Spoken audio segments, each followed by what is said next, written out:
Il commence à poser la femme des questions. Et vous remarquez qu'il a posé des questions. Première question. Quel prix tu fais pour toi? Dis-moi. Première question. La deuxième question. Il dit, qu'a dit à la maison? D'abord, première question n'était pas encore répondue. Il ajoute la deuxième question. Alors, quand la femme, quand elle devait répondre, normalement, dans la logique des choses, elle devait d'abord commencer par répondre. Qu'est-ce que tu veux que je fasse pour toi? La femme devait répondre. Donne-moi l'argent comme récompense de tout ce que mon mari avait fait auprès de toi pour que je parte payer la dette. C'est ce que disait devait faire pour lui. Mais vous avez remarqué la femme au dernier verset là. Elle répondit, ta servante n'a rien dit tout à la maison qu'elle va suivre. La servante n'a rien du tout. Qu'elle fasse plus. La femme a sauté la première question.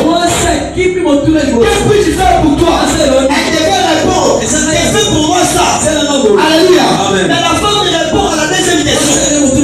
La servante n'a rien. Il a seulement elle fasse plus. Pourquoi la femme peut répondre comme ça? On t'a posé des questions. Mais tu ne réponds pas. À ces deux questions, tu réponds seulement à la deuxième question. Alors que je t'en train de méditer, j'ai compris ceci. Si la femme avait répondu à la première question, elle devait limiter la visitation de Dieu dans sa vie. Si Élisée devait lui donner, cela devait s'arrêter seulement à payer la dette. La femme a fait la révélation. Elle s'est dit, je ne répondrai pas à la première question. Parce que ce que l'homme de Dieu va me donner, cela sera limité. Mais je vais répondre à la deuxième question. Akadi à la main. J'ai une phase. Alléluia. Pourquoi? Parce que si la femme avait répondu à la première question, j'enseigne, elle devait donner sa propre volonté. Alléluia. Si la femme avait répondu à la première question, elle devait donner sa propre volonté. C'est que l'homme devait faire pour lui, selon sa demande. Ça, c'est sa propre volonté. Mais la deuxième question ne concernait pas la volonté de la femme, mais concernait la volonté de l'homme de Dieu. C'est pas lorsque l'homme de Dieu lui pose la question, quand il a la main, je te pose ce que tu as la main, parce que moi, j'ai une volonté sur ce que tu as. Alléluia. La femme a fait comme cela. Si je réponds à cette question, je vais limiter la volonté. Là, il va me donner ce que j'ai fait. Donc, je vais répondre à la première et la deuxième et ignorer la prière. C'est pourquoi tu demandes à Dieu, tu ne prends pas. Parce que nous demandons toujours selon notre propre volonté.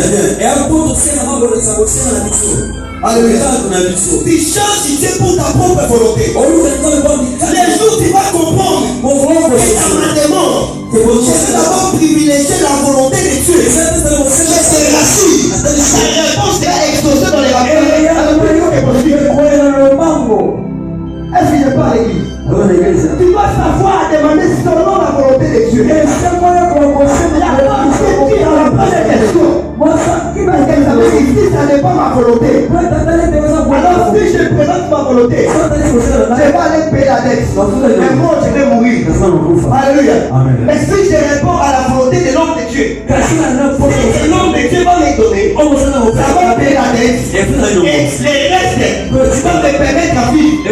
C'est pourquoi lorsqu'elle a présenté ce qu'elle avait, l'homme de Dieu lui dit, je suis notre face. L'homme est dans sa maison. Ça, ce n'est plus la volonté de la femme. La femme ne savait pas que lui était encore dans la maison pour être multiplié. Et tu vas me permettre à payer la dette afin que mes enfants soient libérés et que moi et mes enfants nous puissions vivre. Elle ne connaissait pas cela. Elle gardait un flacon d'huile.